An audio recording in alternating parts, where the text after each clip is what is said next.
Modern-day slavery in Libya triggers protests in 2 European capitals. We look at what's led to such a dire humanitarian situation in the country. Washington apparently promises Turkey it will cut weapons supplies to its Kurdish allies fighting ISIL in Syria, but the exact details aren't put forward by the White House. And the death toll from a militant attack on a mosque in Egypt rises to 305, with the government saying that the gunmen were carrying an ISIL flag.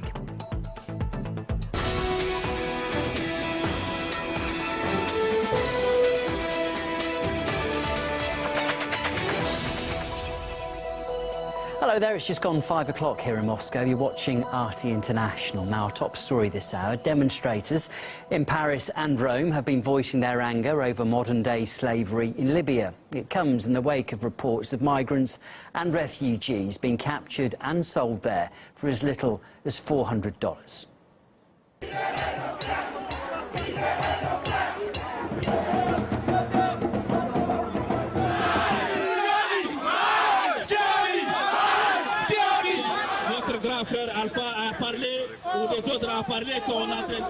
Well, the issue of exploitation, slavery and human trafficking were raised when the French president travelled to Guinea earlier in the week too. The leader of the West African country suggested the EU was part of the problem and that Libya clearly lacks the resources to tackle such abuses. What has been revealed beyond everything we have said and know about the situation in Libya definitely falls into the category of trafficking of human beings. It is a crime against humanity, so France's denunciation has been immediate. It is indisputable. The European Union cannot choose a developing country and ask that country to detain refugees when it doesn't even have the means to do so. The refugees are in terrible conditions, so our European friends were not right to ask Libya to keep the migrants. The European Union is responsible. Well, France, for its part, has been highly critical of the actions of the UN-backed Libyan government in addressing the issue. Jacqueline Vuga now looks at the factors that have given rise to the human rights crisis in Libya. Some of the harshest condemnation thrown at Libya over the appalling treatment of African migrants is coming from France. It has called an emergency meeting of the UN Security Council and has gone as far as to threaten Libya with sanctions.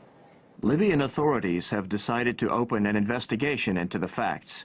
We wanted to go fast, and if the Libyan justice system cannot carry this procedure through, then we should open international sanctions.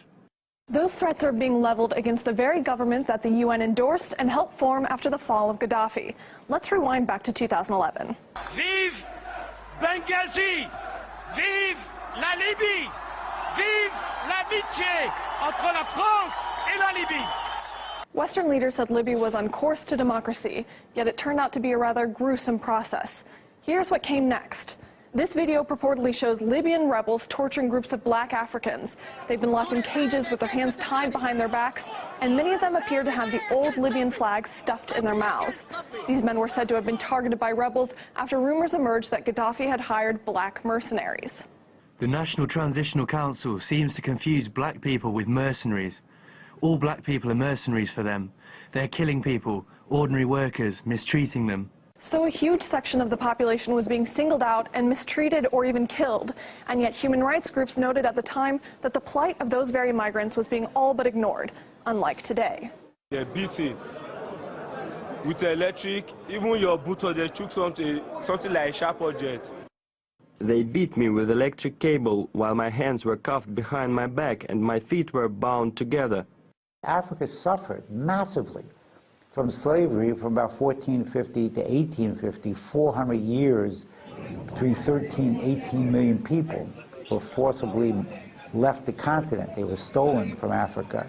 And now to see slavery again inside Africa is absolutely disgusting and abhorrent. And the efforts by some of the European countries now to say they want to do something about it, they have to recognize that they were part of the cause of the problem itself. There certainly would not be the kind of slave trade going on in Libya today if Gaddafi had not been assassinated and the country had not been thrown into chaos by regime change. The human rights abuses stirring the world's outrage today bear a stark resemblance to what was happening in Libya 6 years ago.